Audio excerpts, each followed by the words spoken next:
This next story, it's a prime example of Queenslanders finding their own solutions to problems when the chips are down. Faced with the heaviest rain to hit Clermont in 100 years, we're about to share a story of some locals using their own ingenuity to solve a problem. And plenty of Clermont locals are happy that Emma and Steve Coochin moved to the Central Highlands town a few years ago. The tech pair's skill in sourcing and visualising data proved crucial to helping keep people safe amidst the flood emergency on Monday. With their own property under threat with rising floodwater, they went looking for flood height data for Sandy Creek, but they had to go trawling through so much data on so many different web pages, it was proving hard to find. And so, Gauge was born, a free community website that pulls real-time water data from various Queensland Government and Bureau web pages into one location to give people facing a flood a real visual for what might be headed their way. And the feedback from the community has been so profound that Emma and Steve are expanding Gauge to cover the entire state. And it's all happened in just 2 days. On Monday, after we had about 350 mils of rain on our property over about 48 hours, and we back onto Sandy Creek, which is the main creek that runs through Clermont, and we're about 10 kilometres out of town. And on Monday, we were watching the creek rise. We'd never seen it rise so fast before. And we were trying to work out how much water's coming downstream so that people that we knew in town, there was no way to tell them what was coming. And the emergency warnings that go out via SMS, they came through about 3 hours too late. You know, where do we find information and how do we digest it? And it was really difficult. So we basically pulled all the data points together into one dashboard so that we could see how the rivers were running, what was coming from upstream. And yeah, it just gave us a bit clearer picture of what was coming towards us and how the waterways were filling. What data were you seeking and how easy was it to find? One of the things, having worked with data and tech over the years, one of the things I was really looking for the most was like the clear end-to-end picture of, we knew where we were was flooded because we could see it, but we didn't know what was happening upstream because that was going to affect the levels that we had here, given that they're already swollen and we already knew that the rain was heading inland. So I was looking for something online, be it some sort of data that would better represent what that looked like and what the levels were at and what was expected, what was incoming. And that was the thing I couldn't find anywhere. But the raw data was available, well, almost available, in that we're able to determine different flood heights at various points and then use that intel to sort of piece together a map of here's where we are, and then upstream it's got rain events happening and how that affects the downstream. Plus, likewise, downstream was obviously going to get more water because we knew it was here because we could see that. But just getting that full picture, and especially the catalyst for that, though, was really the need to make that judgment call of, do we evacuate? If there was a wave coming upstream, we knew that that was going to affect us, and therefore we should not stay. Wow, this was literally playing out as you were doing this. Was the rain still falling, or had it subsided by the point you were analysing the data and looking at, hang on, are we in trouble here? And you live just outside Clermont for the listeners. You're not right in town, you're outside Clermont, but the water that was coming through your property would eventually flood homes in town. Yeah, correct. And I think getting that insight of being able to see that picture would help alleviate that, and it becomes what I know as predictive modelling of knowing where the current result and what adds to that, then you can kind of predict what's going to happen. So it was interesting, though, trying to find where to get and validate that the data was correct, trying to find and validate that, which there are a few government state sources being able to identify where that's at. So this website was born out of necessity for yourselves. Emma, how long did it take, though, before you actually thought, hang on, this might help other people in Clermont? We started in, Monday afternoon, about lunchtime, and then we launched it after about 4 hours. Looking at the website now that you've created, I guess some people might wonder, did anyone really need this website if the Bureau or other places had this data, Steve? But just how difficult was it for you to pull this all together? How much time would it have taken someone without your skills to go and find all that information to give themselves a really good indication for how much water was in that creek? Oh, great question. So to answer the first part of that, someone without tech skills or sort of a tech background to be able to work out, first of all, what data you need, and then secondly, where to find it, it would have taken many hours. The primary source of the flood height data comes from State Queensland WMIP site. So they've got a bunch of really, really interesting and in-depth data on there. But even finding it on there is a little tricky. There's a lot of it. And then understanding what you're looking at and then how that's utilized in a one single view, which you have to go into each individual page for each flood height sensor to be able to understand the myriad of data that's under that and the historical data as well. So getting all that together in one map was kind of my end goal once I worked out where to get it. And once I was able to validate it, because, well, I was literally looking at the water that it was reporting on.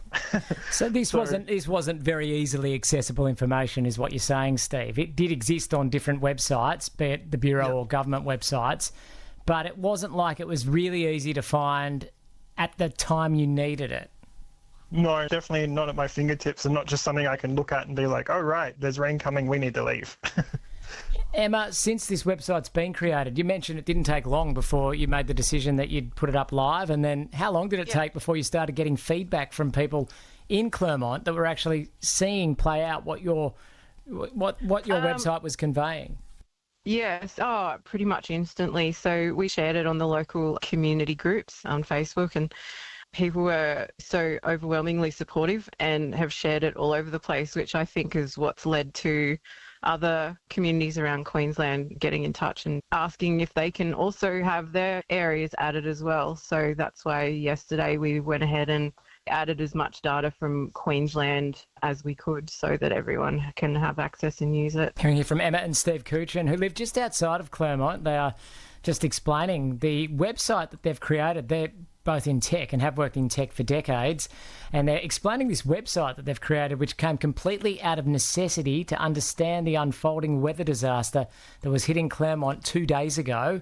Some might say, Steve, well, this already exists on the Bureau website, and what's the point of duplicating something that the Bureau is already doing at great expense to the taxpayer? Do you see this as duplication or supplementation to what exists out there?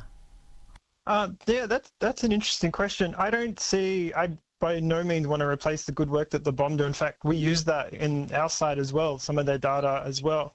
I see things like this, and something I've been doing for many years with some really big name tech companies is encouraging people to think of new and innovative ways to utilize existing technology or existing data sources for new and innovative ways.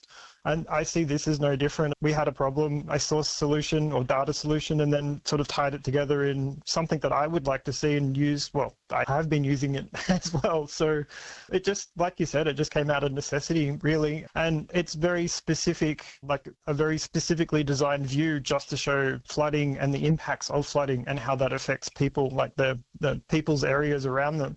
And by no means, in looking to duplicate or supersede the work that organisations like the BOM do.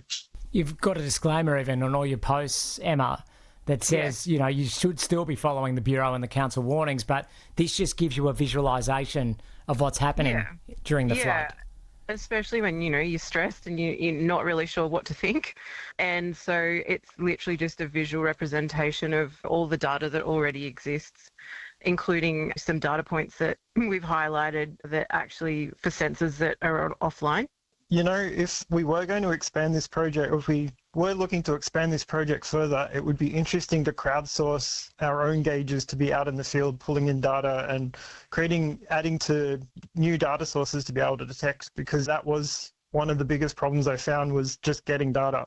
We can build the smartest applications, but without on-the-ground data or in the river data, so to speak, you're not going to know the full picture of what's going on. So there were a number offline, which originally kind of started to throw my app out a little bit. I had to then explore that further. Actually, we've included those as points of interest on the actual site as well. So you'll see those as a grey icon, and you click it and it'll actually show you the last time data was received from that particular point, which for many was 2024. The most concerning part, I think, especially for a flood region, was our largest dam catchment area, Theresa Creek, has no online monitoring at the bottom at all. It has a presence, but no data being submitted online, up-to-date, real-time data. You're hearing about a website called Gauge, which has only been created in the last 48 hours out of necessity in the midst of the Clermont flood emergency. Steve and Emma Coochin both work in technology and have had careers in technology. They relocated to Clermont relatively recently, where they run IT and tech business. Coochin is your last name, but it wasn't actually your last name all that long ago. It's a decision you made when you married to morph your two last names together, and I just think that is, well, quite fascinating. Emma, could you tell us a little bit more about that decision? Yeah, sure. So we got married in 2018 and we're not particularly traditional, I guess. And we decided that we didn't really want to take either's name, So we were like, well, we'll just merge the two. So Steve's maiden name, I guess you would say, was Cooper and mine was Houchin. And so we jammed them together and created Coochin. And, we've stuck with it so far. Well, going to the effort of having to actually change both of your names, Steve, you went one further. You decided you're going to give yourself a new middle name. What does your passport and your driver's license read? Well, so for context, before that, I've been in tech a very long time. I've done lots of events all over the world for really big tech companies. And so people commonly called me Developer Steve, and that's all my online handles and everything. So I thought when we were changing our name, I was like, you know what? I'm going to make that my middle name. So I did. They actually rang me, the name change people rang me before they put it through officially, and were like, are you sure you want this? Like, yep, go roll with it, all in. So my middle name is Developer Steve. So your passport reads Steve, Developer Steve, Coochin. Steve, Developer Steve Coochin. Do you ever get any funny looks from any of the people reading your passport, the police, if they have to take your driver's license or anything like that? Usually you can kind of see a funny smirk, and have had a few people hand it back and go, that's a really nice middle name. So it's definitely very unique. All right. Well, Emma and Steve, Developer Steve, been great to have you on the program. Thank you very much for joining us, and well done on finding a local solution to a problem. So often we actually kind of sit there and yell at the authorities that should have done this, but sometimes the skills actually exist within our community to find solutions to bigger issues, which has been highlighted here. Thanks for having us.